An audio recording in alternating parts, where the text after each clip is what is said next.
demônios são o quê, gente? São anjos. São seres espirituais Exato. que atuam no plano espiritual, né? Aham. Dessa coisa toda. E a gente tem várias referências. Vou deixar duas aqui, Mateus 8,16 e Marcos 1,23, que a gente tem várias provas bíblicas de que eles estão atuando no reino espiritual. Se você pegar ali também, por exemplo, o texto de Daniel, que vem falando que o príncipe da Pérsia resistiu, né, enquanto a resposta já tinha sido, você vê que existe um plano espiritual e que está tendo uma batalha espiritual e que eles compõem este reino espiritual. Exatamente. É engraçado, né, que C.S. Lewis fala que tem dois tipos de gente que Satanás se aproveita muito deles. O primeiro grupo de gente, o primeiro grupo de pessoas é aqueles que dizem que Satanás não existe. Não existe e que demônio é conversa da carochinha, não existe.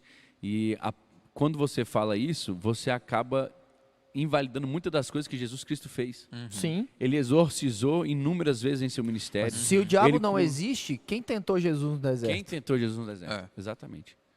E aí é onde a gente vai ter até aquele verso célebre, né, onde Jesus fala, se ele expulsa pelo poder dos demônios, a casa está dividida. Então ali ele mostra claramente a existência de Satanás, claramente a existência de demônios, e a Bíblia, por toda a sua completude, vem dizendo que existe um inimigo, um adversário. Inclusive a blasfêmia contra o Espírito Santo é justamente você atribuir a Satanás uma obra que é do Espírito. Exato. Como que você vai atribuir uma obra do Espírito a alguém que não existe? Exato. Não, assim, a teologia, ou as ideias que a gente tem de tudo, assim, da Bíblia, é como se fosse, sei lá, um castelo de cartas, que você vai construindo e tudo mais. Se você tirar uma, cai tudo cai. Despenca, exato. Entendeu? Então, tu não pode, mas tudo bem que a gente não pode dar a força devida, ou a importância devida a Satanás, ou devida não, né? Mais do que mais devida. do que devida a Satanás. Mas negar sua existência é a mesma coisa do que negar um princípio, sei lá, que norteia a nossa fé. Por quê? Porque existe. Se eu tirar Satanás da equação, que eu vou completar. Que ele tava, pode completar. Eu completo. Era exatamente isso que Lewis falava, né? Dois erros que são semelhantes. Um é você não acreditar, negar a existência de Satanás, e outro é dar mais relevância do que realmente merece, entendeu? São dois erros semelhantes. Satanás cumprimenta a mão dos dois da mesma forma. Exatamente. Valeu. Exatamente. Então é interessante você saber que eles existem, você não pode ser ignorante às astutas ciladas de Satanás, você não pode pensar que não existe uma guerra. A Efésios vai dizer que nós estamos travando uma guerra. Ela não é contra carne nem sangue, mas contra principados e potestades. Então existe um âmbito celestial, existe um âmbito espiritual e nós não podemos negá-lo. Os demônios são seres espirituais. Só que eles também têm características, eles têm personalidade. São características pessoais, né? Pessoalidade. A gente falou na semana passada um pouco das características, né? Dos anjos, quando a gente fala dos anjos. E são semelhantes. Então são semelhantes. São seres semelhantes. Em si, a mesma coisa, só semelhantes que e opostos. com a natureza caída, né?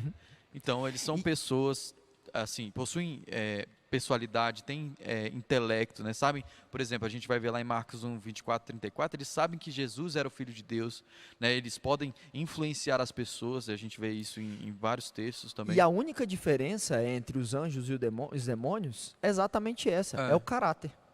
A única diferença, eles são seres iguais, são seres semelhantes, criados iguais. O que vai diferenciar o caráter? Um tem o caráter bom, que é o caráter vindo de Deus, que continua sendo de Deus. Corrompido. O outro é o caráter corrompido de fazer aquilo que está em desacordo com a vontade de Deus. Então essa é a diferença básica. No resto, eles são semelhantes. Então possuem emoções, possuem vontade. Se não possuíssem vontade, não teriam como ter traído a Deus, né? Ter abandonado o céu. De fato. Possuem intelecto também para poder ter a decisão. Eles reconheciam Jesus. Quando Jesus estava na terra, eles reconheciam Jesus. Ele fala, tu és Cristo, Filho de Deus vivo. Vieste antes do tempo. Então para nos perturbar. Então, quem consegue ser perturbado tem emoções, né? Tem emoções. Então os textos mostram que eles eram seres pessoais e que reconheceram quem Jesus era. É uma curiosidade a gente poder explicar isso, porque assim, eles têm intelecto, eles são inteligentes. Então, o que é Efésios capítulo 6, verso 11, que eu acabei de citar, as astutas ciladas do inimigo. Ele não faz ciladas bestas, ciladas bobas. Não é um inimigo que você hoje pode, desconsidera completamente ele não faz nada não, deixa ele quieto para lá, tal.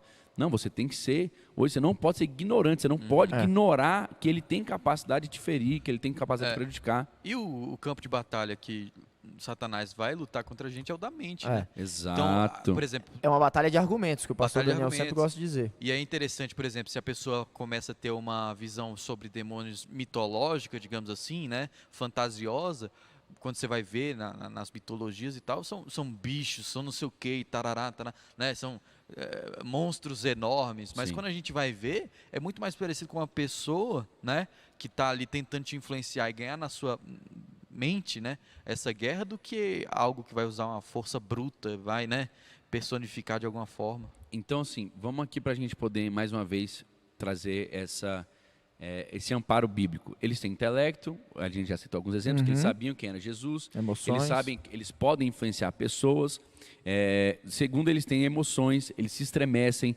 Apocalipse vai dizer que eles se iraram, ele irou-se contra a mulher, contra a noiva. Então é interessante você perceber, irmãos, que nós não estamos aqui falando contra a parede, não, são espíritos malignos, são espíritos aqui que servem a Satanás, e eles têm vontade, preferem entrar nos porcos a serem lançados no abismo. Ele diz para Jesus, olha, lança a gente nos Em vez porcos. de prender a gente no abismo, deixa a No gente... texto do Gadareno. Então eles Exatamente. mostram que eles tinham um poder de escolha, de vontade, né? E aí você vê que eles são maus, né? Eles planejam coisas más. A Bíblia vai dizer em João 10,10 que o propósito de Satanás é matar, roubar e destruir. Assim sucessivamente, todos os seus servos, todos os seus demônios, todos aqueles que o ajudam a cumprir o seu propósito, vêm também com a intenção de matar, roubar e destruir. Não existe ação demoníaca positiva. Ah, pastor, a pessoa foi lá e foi curada por um curandeiro. Ela foi lá e foi curada por uma ação e etc, etc, que não era uma ação do Espírito Santo. Isso é positivo. Não, não é positivo. Não existe coisa boa vindo do Satanás. A gente sempre Não costuma existe. dizer que ele dá com a colher e tira com a concha, né? Meu Se ele irmão. fez, ele vai cobrar. E é caro. Mas eu já ouvi um caso que ressuscitou e aí ele está aí hoje e tal, Cuidado. ele não é crente. Irmão, deixa eu dizer uma coisa. Satanás não faz coisas boas. Ele vem para matar, roubar e destruir. Só.